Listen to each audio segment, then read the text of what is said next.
And how's it, YouTube? I'm going to try to do this in one take. That way I can do one of those direct upload things and I don't have to edit it. Cross my fingers. It works. So anyway, how's it going? Okay, I've been asked to do this video by several people, but I was asked again on one of my last videos. So I figured while the kids are at school, while hubby's at work, while baby is sleeping, I had a few extra minutes to sit down without being disrupted and be able to make you guys this video. So I hope I can get through it. This is a video about the basics and hopefully you guys can hear me a bit better too. See, I'm so distracted. I've been having problems with this webcam. This is Matt's computer, Matt's webcam. I didn't know what I was doing wrong, but the sound quality has been awful the last two talkie vlogs I've done. So I think I have the problem fixed. I hope so. I hope you guys can hear me better without that annoying like staticky sound in the background. So let's hope anyway. Okay, now if I can stay on track, Heather. This is a video about supplies, about basic things for your pantry that you need to get started to start cooking from scratch. When I first started out, I didn't know what the heck to buy.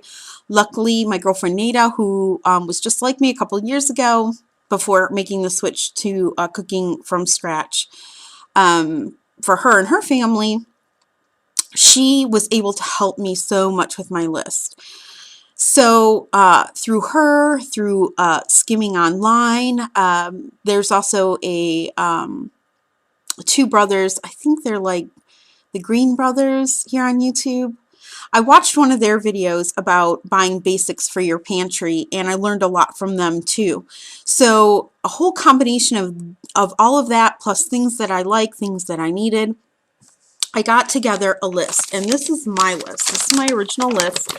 You'll see things are scratched off, but it's 3 pages, and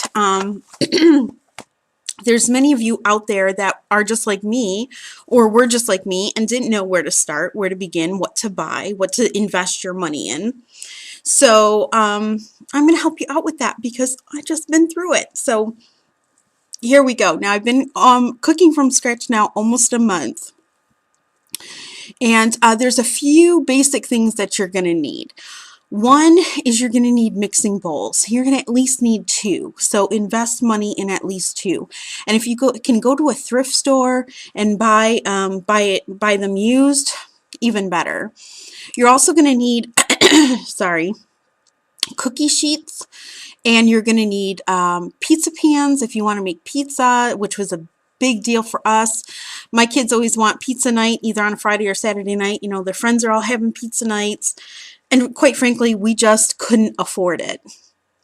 It just cost too much money. We didn't have an extra, $35 every weekend to spend on pizza. Now, I spend about $6 on pizza.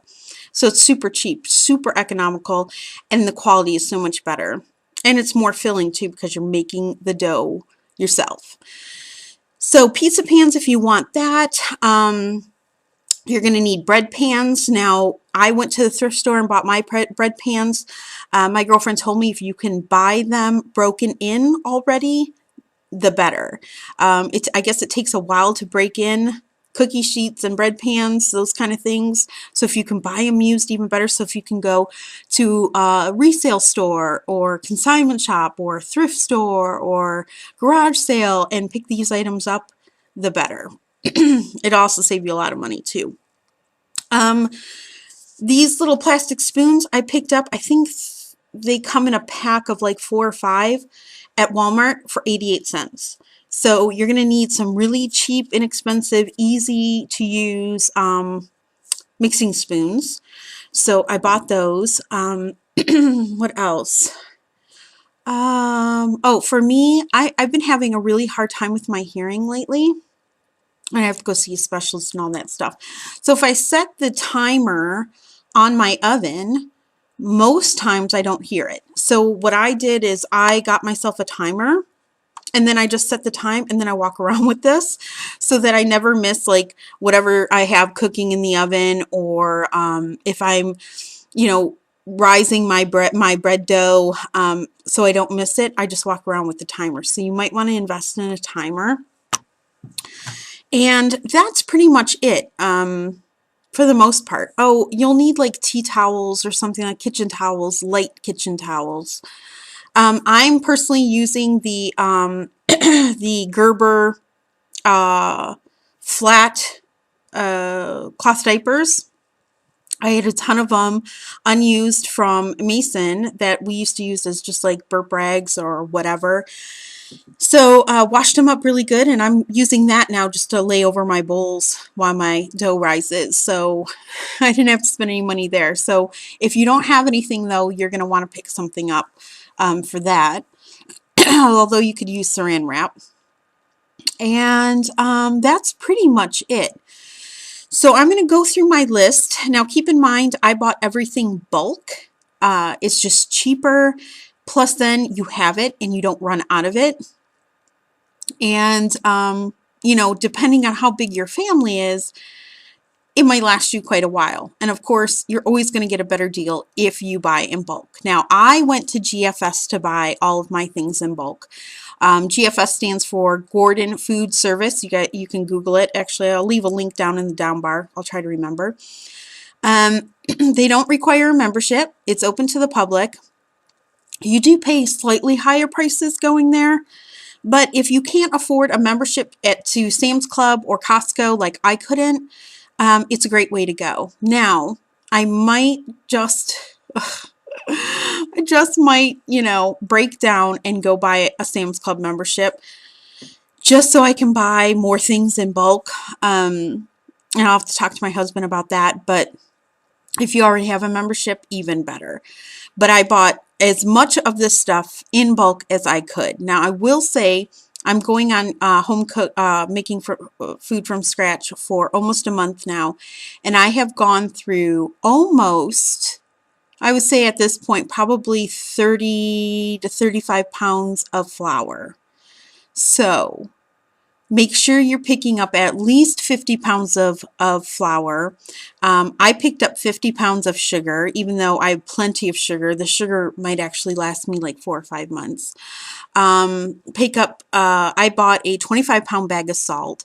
I bought a lot of the staple stuff as big as I could because I didn't know how much I would use and how fast I would go through it. But definitely flour and a lot of butter. If you're going to be baking, you'll go through a lot of butter. Now, I've been baking more often than probably normal just because I'm learning, and I try to bake something every day. In fact, I do bake something every day, even if it's something small like a batch of cookies, because I'm the type of person that if I slack off, it's kind of like exercising. If you slack off one day, then one day grows into 2 days, grows into 3 days, and so on and so forth. So I have to stay in the cooking mode. I think they say to break a habit, it takes 21 days of doing something, you know, on a continuous basis to form a new habit. So that's what I'm doing right now. I'm forming my new habit of cooking every day. And it's a whole new thing. I mean, you know, it's a whole new beast to learn cooking from scratch. It's not like, you know, it's not like saying, okay, well, I'm making meatloaf and mashed potatoes and gravy. Sure, you might make the meatloaf, but you're reaching for the instant mashed potatoes and the jar of gravy or the package of gravy. That's not making it from scratch, right? It's still buying prepackaged food. So now you're making that gravy from scratch. You're mashing those potatoes by hand. It's much more time consuming, and it's a whole new thing to learn. So I am doing it every single day to make a new habit for myself. So anyway, look, it's already like 10 minutes in this video and I'm still blabbering on. So I'm just going to go ahead and share with you my list, my get started list. Of course, go ahead and add your own things to it. Take things out if you don't like, you know, certain things. But pretty much everything on this list, you can make pretty much anything that you need, okay? So we're going to start off by with yeast. Now, I bought instant yeast. So it's up to you what kind of yeast you buy. Instant's just easier for me. And I bought 2 huge bags, and it's better to keep it in the refrigerator or the freezer. It lasts longer because yeast is alive, so you want it to live longer, and it lives longer if you keep it cold.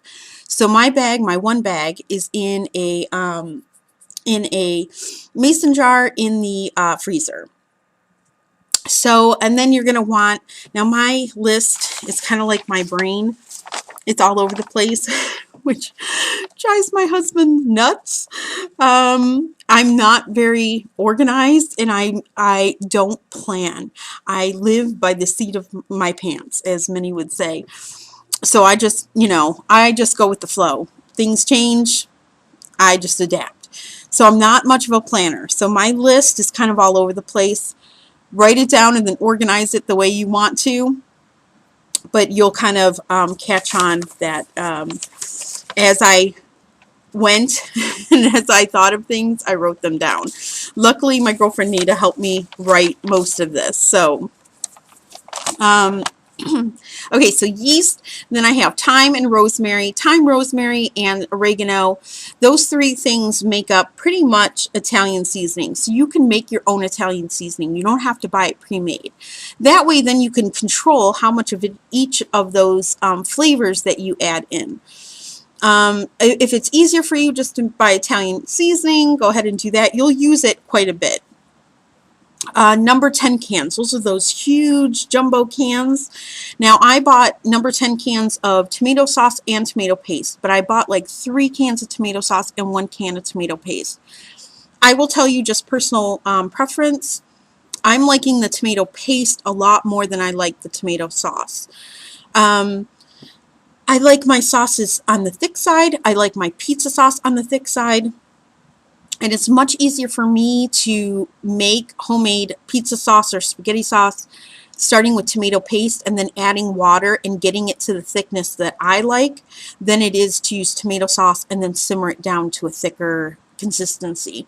So from now on, I'll be buying much more paste, the big cans of paste, rather than the sauce. Plus, the paste lasts longer. I mean, think about it. The ratio, you add your own water. The paste, a big can of paste, probably goes 3-4 times as farther than the tomato sauce. So I'm just noticing that I like it better, and you can save more money going the paste away. Flour, again, 50 pounds of flour. I've got now a new 25-pound bag just in case I run out. But lots of flour. Everything takes flour. So, and then for me, of course, it was important to buy pizza pans. I didn't have pizza pans. I bought those at Walmart for $6 a piece.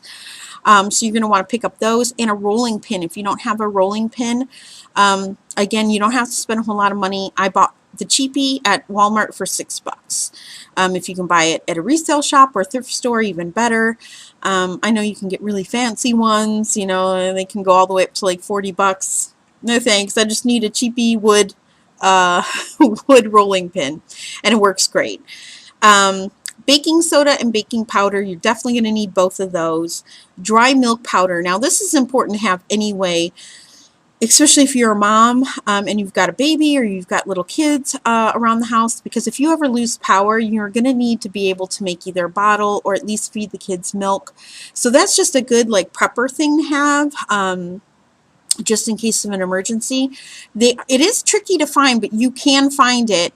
Every store has it. Walmart had it. My Kroger had it. It's just tricky to find which aisle it's in. It's usually in your baking aisle, so check there first. But I want to say at Walmart, it was in a different aisle. I think it was Walmart, not Kroger. But it was like somewhere random. It's kind of like finding the Zote soap for your homemade detergent. It's like, why don't you just put it with the Fells Naphtha bar? Why aren't the bars of laundry soap together? Why are they sometimes totally separate or in different aisles? It's kind of crazy. But I digress. So dry powder milk, you need sugar, lots of sugar. You can make your own brown sugar too with molasses and sugar. Learn that. One of my subbies told me that. And so that's what I'm going to be doing. So you want to pick up a bottle of molasses and you can make your own brown sugar and save a ton of money, because brown sugar is expensive. So sugar, of course, then brown sugar if you don't want to make it, or if you don't want to learn how to make it right off the bat. You're going to need brown sugar too.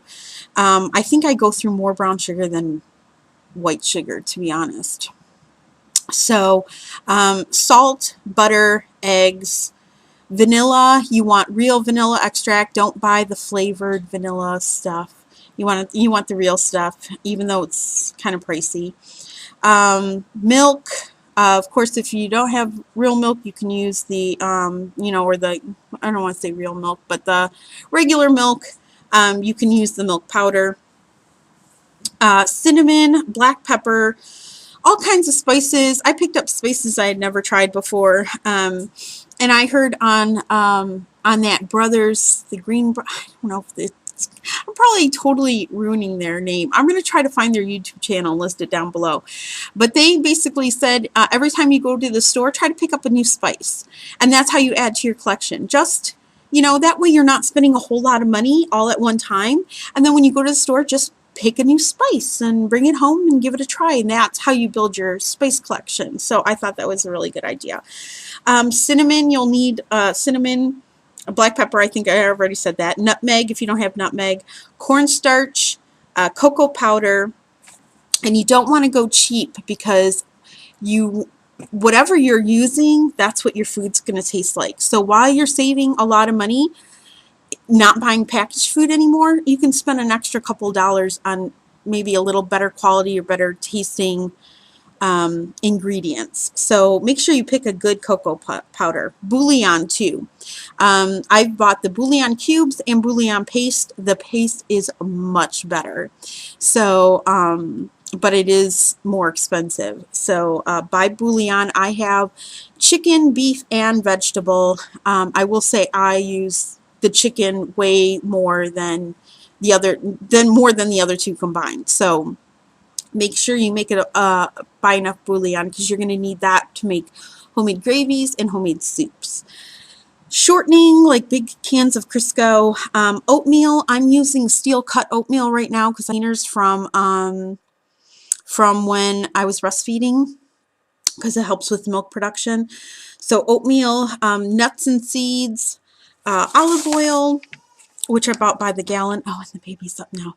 Vegetable oil, dry mustard, ketchup, which is a base for barbecue sauce, liquid smoke, Worcestershire sauce, regular vinegar and apple cider vinegar, chocolate chips, Parmesan cheese, peanut butter, which I hope to eliminate because I hope to make my own peanut butter from now on.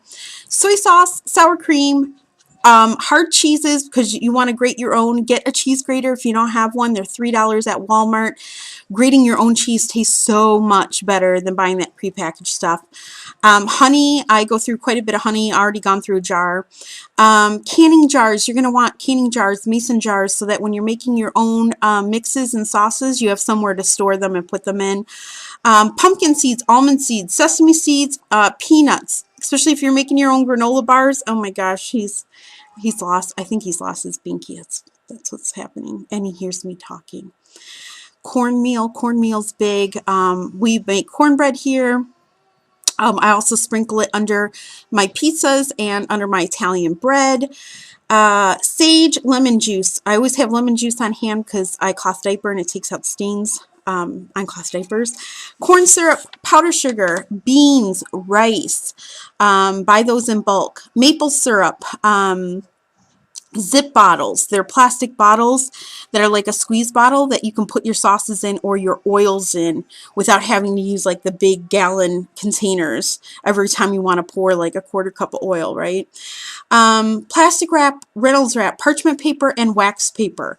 Potatoes, onions, celery, carrots, and green peppers because you can make anything with those basics. And boxes of noodles, including macaroni if you want to make homemade macaroni and cheese. That's my list. And now I'm going to have to go try to get him back to bed. I hope this list helps you guys. If you have any questions or can think of anything else, you want to ask me or you want me to share with you, just comment below and I'll make a video for you or I'll at least answer you in the comment section. I better go because he's screaming his head off. And yeah, all right, I hope this helps somebody. So, all right, talk to you guys later. Gah. All right, I just wanted to come back now that I put him back to sleep and add, if you can, at least this is what helps me, get a spiral notebook. I write everything down in here, recipes, and for me, a lot of recipes I have to double because I'm feeding a big family. So it helps to keep all your recipes in one place. And then I also use this notebook to keep a list of ingredients that if I come across a recipe that I want to do, and I don't have the ingredients for, I'll just start making a grocery list. So next time I'm out at the store, I can pick those items up. But it's helpful, at least for me as a beginner, to write everything down in a notebook. Also, what else was I going to add to that? I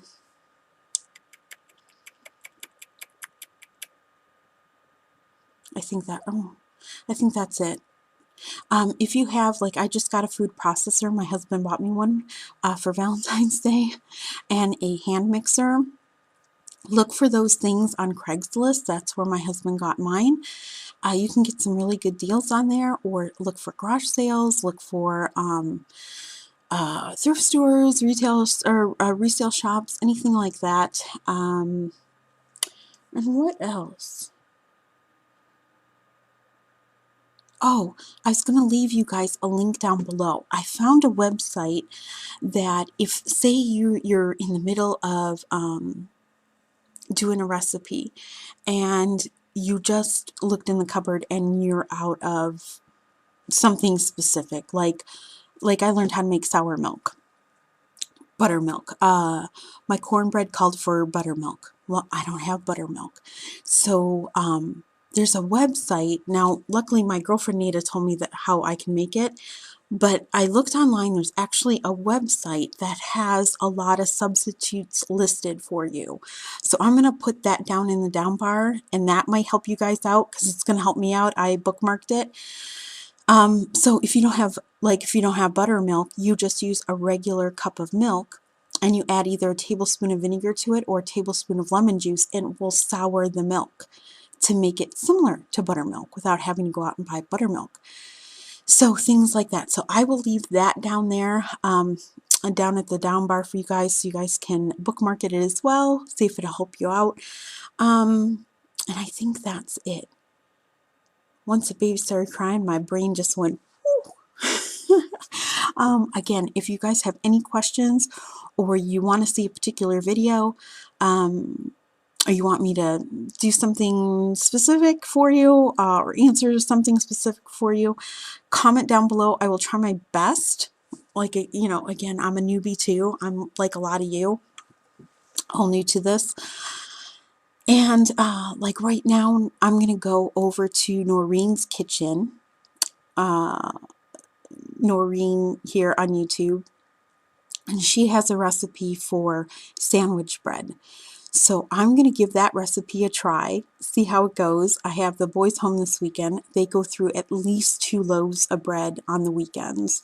So if I can make my own homemade sandwich bread, that's going to save me so much money. So I'm going to test it out, and if it works for me, as you know, being a newbie, if I can do it, anyone can do it. So if that goes smoothly, I'll make a video, and then I'll probably just link it to Noreen's video so you guys can watch her original video on it. And yeah, just plug along and hopefully be able to share with you guys the new things that I'm learning. Because if I can do it, anyone can do it, really.